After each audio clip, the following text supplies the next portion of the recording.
a gente pode encontrar as melhores receitas contra o tédio e ainda ajudar as outras pessoas. Você também pode, eu tenho certeza.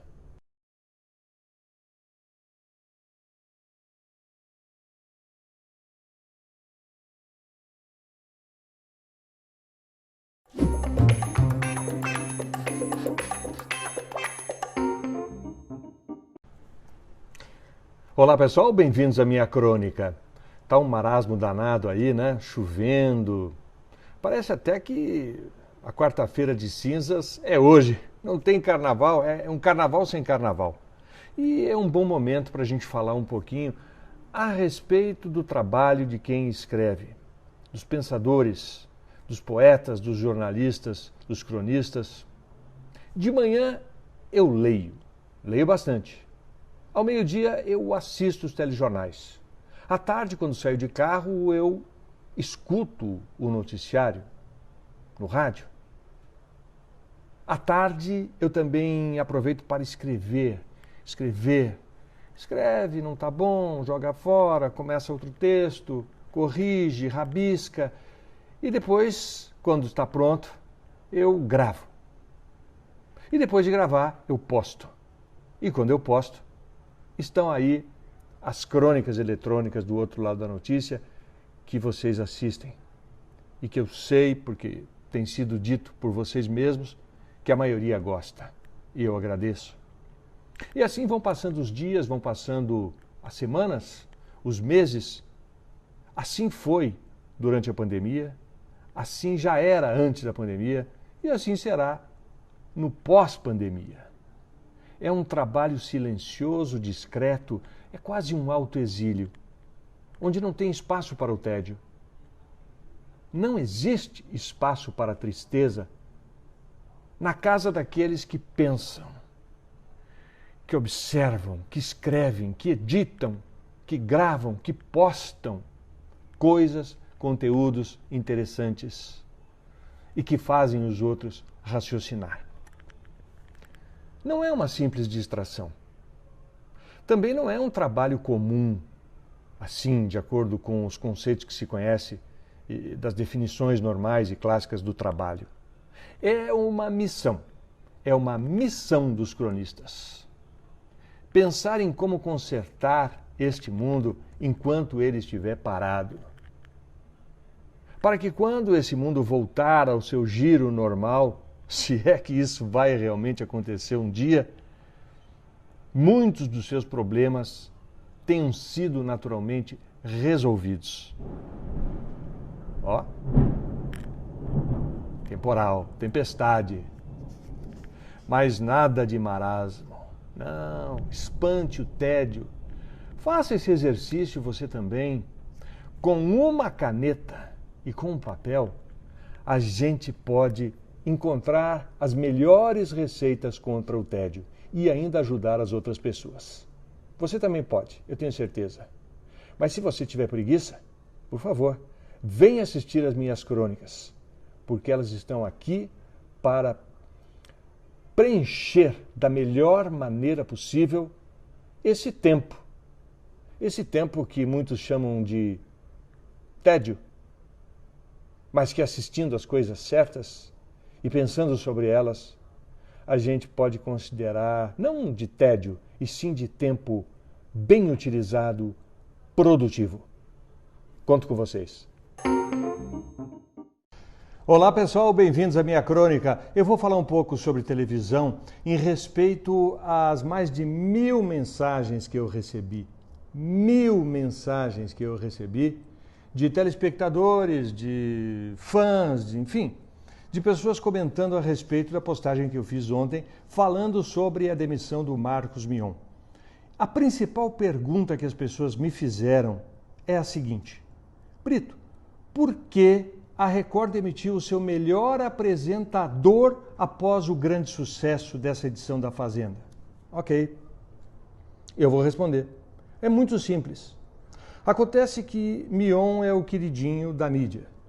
E por que o Mion é o queridinho da mídia? Porque ele é simpático, porque ele tem talento, é um cara do bem e a mídia gosta dele. Mas a mídia não trabalha muito bem com essa ideia de que um apresentador desse nível possa estar prestando serviços para a Record, que pertence a uma seita, ou melhor, a uma igreja, a Igreja Universal. Existe sim um preconceito contra a Record em função da Igreja Universal. Então, a mídia começou a trabalhar fortemente para que o Mion seja contratado pela Globo. Além do talento que o Mion tem, ainda teve mais essa campanha espontânea da mídia para que ele seja contratado pela Globo. Ainda mais agora que a Globo mandou o Faustão, o Luciano Huck deve sair e tudo mais. Assistindo a tudo isso calado e com a inveja carcomendo as suas entranhas, o diretor da Fazenda, Rodrigo Carelli, invejoso e egocêntrico, boicotou o próprio apresentador de seu programa até que ele fosse ejetado. Entenderam?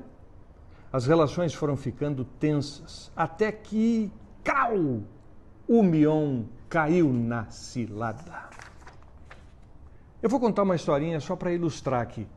Um dia, depois da 7ª edição da Fazenda, percebi que nada iria mudar. Chamei os diretores da emissora. Diretores da emissora, não o da Fazenda. Aliás, vocês sabem quem são os diretores artísticos da Record? Tem sim, tem. Mas ninguém sabe o nome deles. Eles não existem. Não existem. Eles se escondem, porque nessa hora é melhor ser anônimo, né? E eu comuniquei a eles.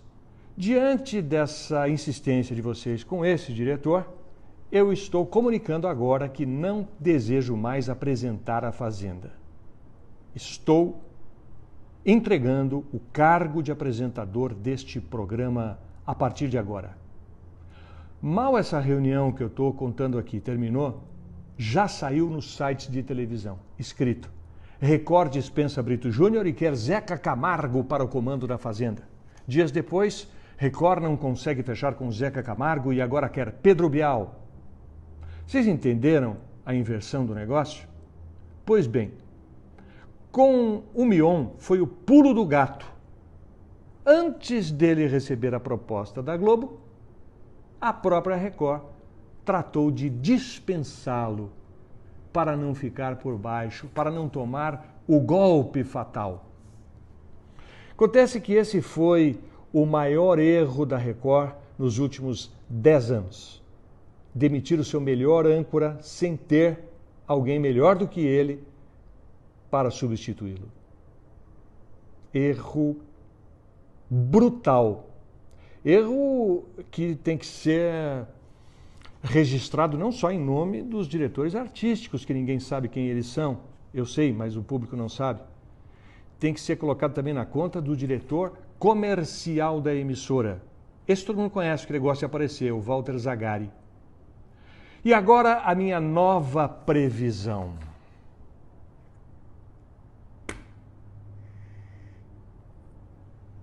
Eu estou vendo na bola de cristal. Eu estou vendo na bola de cristal que, em breve, cairá o diretor da Fazenda, Rodrigo Carelli. A bola de cristal, os deuses estão me mostrando que, na sequência, cairão 2 diretores artísticos da emissora. Esses que ninguém sabe o nome e que se escondem. Eles cairão. E os deuses estão me avisando. Caso isso não aconteça, como está previsto pelos astros, a emissora pagará um preço ainda mais caro pela negligência de ter permitido que tal situação acontecesse e nenhuma providência fosse tomada. Zoroastro Brito, sempre à sua disposição. Boa sorte a todos. Avião dá meia volta após passageiro se recusar a pôr máscara. Esse voo iria de Salvador para Brasília. No entanto, teve que voltar. E aí eu te pergunto, porque eu sei que essa é uma dúvida que muitas pessoas vão ter uma hora ou outra, Nesse mundo dividido entre os que acreditam na ciência e os negacionistas, pode viajar de avião ou de ônibus sem máscara? O que você acha? Eu vou te responder. Não pode. Não pode. Porque o que está em jogo aí é a saúde pública, é a saúde de todos os passageiros que estão a bordo. E num ambiente fechado, confinado e claustrofóbico, todos os passageiros devem seguir as orientações de quem lidera, de quem comanda o voo, o transporte ali, seja das autoridades que estão orientando todos a usar máscara. Não podemos fugir disso. Nem todos estão vacinados, aliás, muito pouca gente está vacinada até o momento. E nesse caso do avião que voltou, tem mais um problema. Todos os passageiros que tinham seus compromissos, que tinham sua agenda a ser cumprida e que tiveram que retornar ao local da decolagem, todos eles foram penalizados por causa de apenas um passageiro que se recusou a usar a máscara. Um passageiro negacionista e ignorante. A minha sugestão é o seguinte: deviam pegar um passageiro que se recusa a usar máscara e soltar ele de paraquedas no meio do caminho. Aliás, fica a ideia para a próxima vez que isso acontecer. E eu volto na próxima crônica.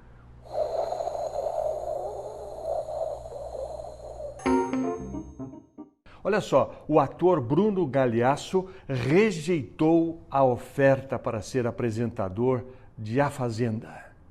Ele andou se informando sobre a trituração de apresentadores que ocorre nesse e em todos os outros realities dirigidos pelo mesmo diretor e falou: não, tô fora, manda dizer que eu não vou.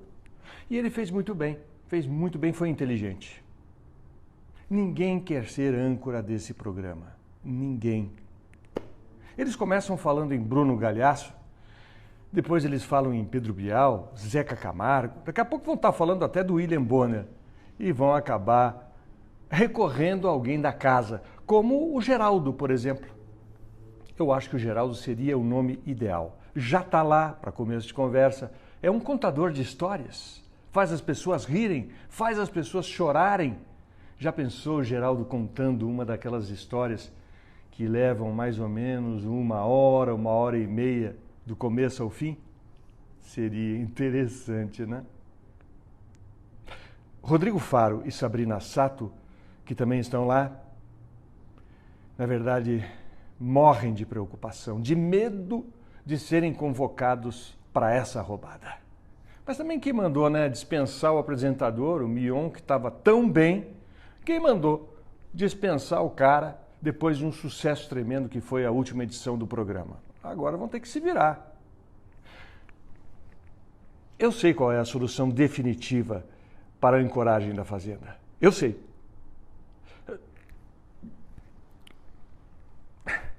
É ele. Mas ele me disse que está ocupado. Custaria muito caro. Talvez um cachê maior que o próprio prêmio de 1,5 milhão. E outra, ele quer mudar tudo lá. Quer mudar o diretor, quer mudar a produção, quer mudar quem contratou o diretor e a produção e quer mudar quem paga os salários de toda essa gente. É muita mudança. É muita mudança. Difícil. Mas não é impossível.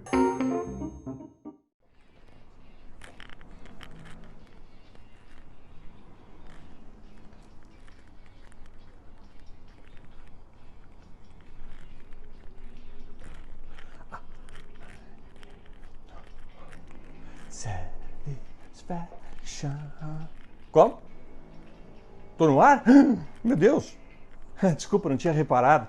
Fez grande sucesso aquele vídeo da mulher se exercitando enquanto os tanques de guerra passavam atrás dela em Mianmar. E ela não errava um movimento, tudo sincronizado.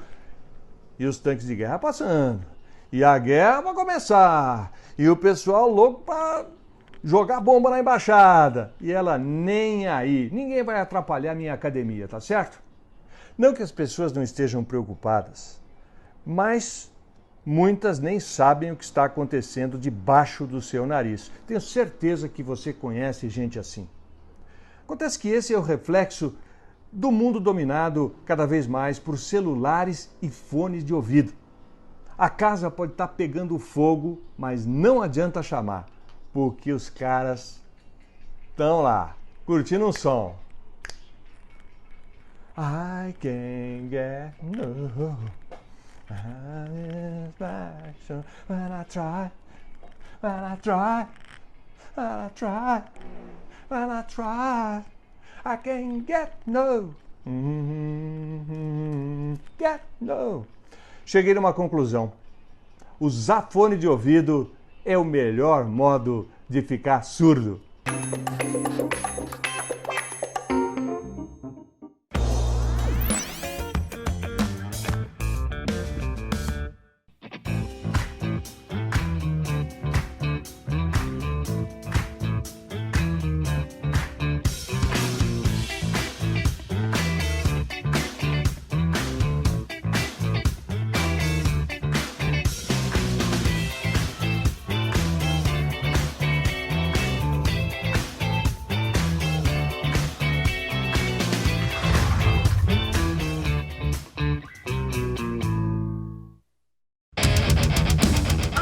Você que tem banda de rock nacional autoral, mande seu link do YouTube, mais o release da sua banda, para o nosso e-mail, quemsabefazautoral.tv@gmail.com.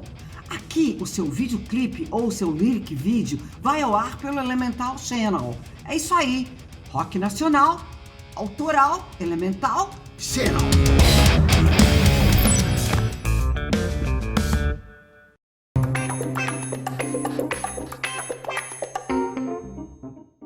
Praia lotada, calor. E um cidadão diz o seguinte: a gente vai morrer mesmo, né? Ele falou isso porque perguntaram a ele se ele não tinha medo daquela aglomeração, de depois ficar doente ou de passar doença para outros.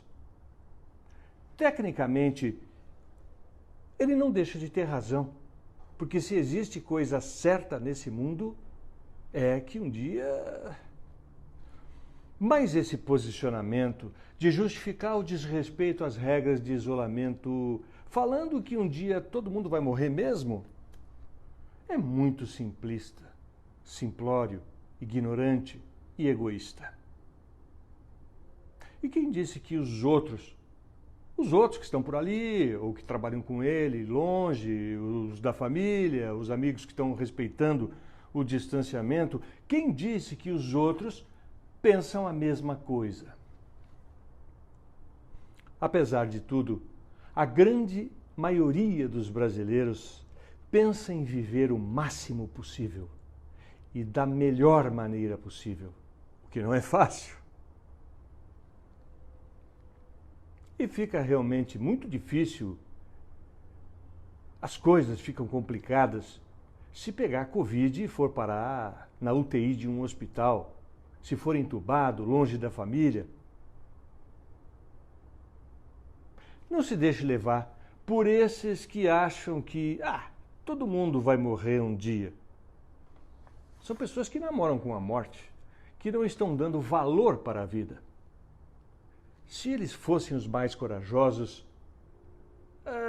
até que a gente poderia ter uma referência, mas não. Me parece que essas pessoas que falam esse tipo de coisa são justamente as mais covardes, porque têm medo de morrer sozinhas e querem levar mais gente junto. Um dia, a gente vai morrer, claro. Mas eu não estou com nenhuma pressa disso. E você? Vocês viram a última? Tino Marcos está deixando a Globo. Tino Marcos, o do esporte, que sempre cobria a seleção brasileira, grandes reportagens, todos os eventos esportivos na Globo. Não é uma dispensa, não é uma demissão, nada disso. Não brigou com ninguém. Ele foi quem decidiu sair após 35 anos trabalhando na emissora. O Tino sempre teve aquela carinha de menino, né? Mas ele já tem 58 anos. Tá na hora de pensar na vida, né, Tino? Boa sorte a você, grande profissional. Não sei se vocês repararam, mas a velha guarda está aos poucos dando lugar a uma novíssima geração de repórteres. Todos eles muito talentosos. Todos eles vão escrever seus nomes no futuro do telejornalismo brasileiro. Eu tenho certeza. É claro que tem que trabalhar bastante. Essa mudança é saudável, é necessária, é inevitável e ajuda as emissoras a economizar, né? Mas a experiência faz falta, viu? E o emprego também. Alguns exemplos de grandes repórteres considerados monstros sagrados que deixaram a reportagem nos últimos tempos. Mauro Naves, que agora está numa emissora de esporte como comentarista. Márcio Canuto, grande Márcio Canuto das Alagoas. José Raimundo, lá da Bahia. Luiz Fernando Silva Pinto, o correspondente da Globo lá em Nova York. E também Marcos Uchoa, o meu xará capilar. É gente de primeira qualidade, profissionais que fizeram história, mas que resolveram escrever um novo ciclo, uma nova etapa na sua trajetória. Desejo a todos muita sorte e sucesso e eu volto na próxima crônica. Eu até não ia falar desse assunto porque está todo mundo falando. Aí eu pensei, o que eu posso acrescentar? Mas não dá. Não dá, eu vou ter que falar. Primeiro, eu estava assistindo aqui o telejornal ao meio-dia com a seguinte notícia. A partir de hoje, passa a valer o corte da gratuidade no transporte público para pessoas entre 60 e 64 anos no estado de São Paulo. Trem, metrô, ônibus. Acabou o passe livre. Mas que economia é essa? Cortar daqueles que mais precisam? Isso não é economia. E quem decidiu, tomou essa decisão, foi o governador do estado, junto com o prefeito da cidade de São Paulo. Foi só acabar a eleição, pronto. Começou a hipocrisia. O Dória mandou fechar tudo aqui em São Paulo e foi passear em Miami. Percebeu que tinha pisado na bola, voltou e pediu desculpas, mas ficou a mancha. O Covas, meu Deus do céu, gente. Mesma coisa. Mandou São Paulo fechar no fim de semana, nada funcionou. E pegou o filho para ir ao Maracanã, no Rio de Janeiro, ver o jogo. Lá onde houve uma aglomeração simbólica da hipocrisia política. Inclusive, o próprio Covas deu um exemplo ruim para o filho dele, que estava junto. Nessa guerra política entre Bolsonaro, lá em Brasília, e aqui em São Paulo, Covas e Dória, está ficando difícil da gente saber quem é que a gente ouve, quem é que a gente segue. É uma briga de galo. Eu não sei qual é o galo bom e qual é o galo ruim. Não sei. E o que eu faço? Eu que mandei o meu filho para a escola nessa segunda-feira. Será que eu fiz a coisa certa? Não deveria ter mandado? Os galos primeiro se bicavam, um bicando o outro. Agora parece que estão bicando a população inteira, não é mesmo? Não adianta nada acabar com a teta da vaca, com a mamata e criar a rinha de galo, que inclusive é proibida. Mas é o que está acontecendo. Você terá as minhas crônicas eletrônicas e uma visão diferente das notícias e do mundo. Eu vou mastigar as notícias para você. Sabe mastigar? Com leveza e reverência. E quando precisar, dedo na ferida. Só dedo. Viva a liberdade de pensamento e bem-vindos ao canal do Brito. Brito Júnior TV. O outro lado da notícia. Para você refletir e principalmente se divertir. Vamos?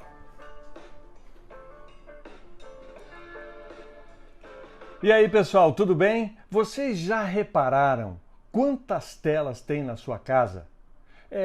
Tablet, o computador de mesa, celular, às vezes mais de um. Vai vendo. Olha essa pesquisa aqui que eu captei no noticiário. Vejam só. O brasileiro tem ficado, ultimamente, 9 horas e 17 minutos por dia na internet. Caramba, a média mundial, para vocês terem uma ideia, é de 6 horas e 43 minutos, que já é alta, né? Agora, ficar 9 horas e 17 minutos por dia na frente do computador, teclando, jogando, tendo aula ou trabalhando, é muita coisa, né? Isso tem a ver com distanciamento social, obviamente. As pessoas foram trocando o contato pessoal pelo contato virtual. Isso faz um mal danado, viu? Os especialistas estão alertando aí. Faz mal para a visão, faz mal para a mente, faz mal para a dieta, porque a pessoa já não tem mais o horário certo para comer, e faz mal para o sono. Então, eu te aconselharia, meu amigo, a dar uma recolhidinha nessas telas aí, abrir espaço para a vida real, porque agora a esperança, obviamente, se encontra na vacina. Na medida em que todos nós formos vacinados, poderemos romper um pouco esse distanciamento com os devidos cuidados e voltar a ser gente outra vez, né? Mas para isso, nós teremos que passar por uma espécie de detox virtual. Exato. Vai tirando aos pouquinhos, porque é muito tempo, né? Mais de 9 horas por dia. Então também não pode ser tudo de uma vez. Antes que a gente fique escravo, que a gente fique preso para sempre dentro da tela. Não é mesmo? Puxa vida. Doutor, me ajuda a entender. Me ajuda a entender uma coisa. Por que o povo gosta tanto do Bolsonaro, hein? O cara xinga, resmunga, mal educado, ameaça, distrata, não tem um pingo de educação. Isso sem falar na vacina, na pandemia, nessas coisas todas que a gente sabe. Sem falar do leite condensado, né? Ele está sempre armando uma para os jornalistas. Imagina que ele falou hoje para os jornalistas, ele disse assim, olha, eu comprei todo esse leite condensado aí, que é para enfiar no rabo dos jornalistas. Cara, não é possível. Tem que ter uma explicação, doutor. Tem que ter. A psicologia tem que dar uma explicação para isso. Por que ele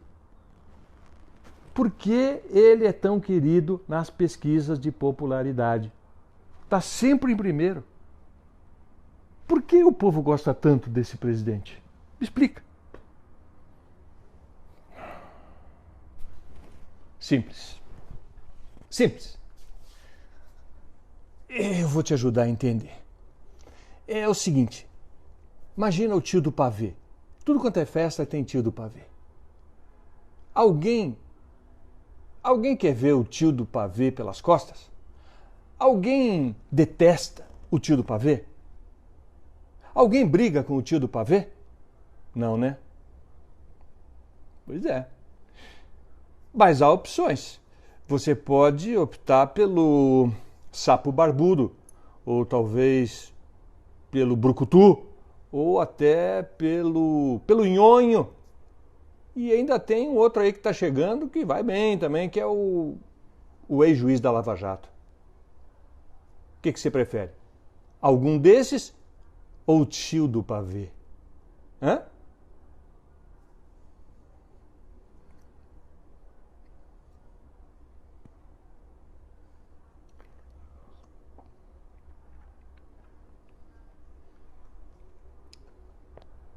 Nem Freud explica. Nem Freud. Volto na próxima crônica.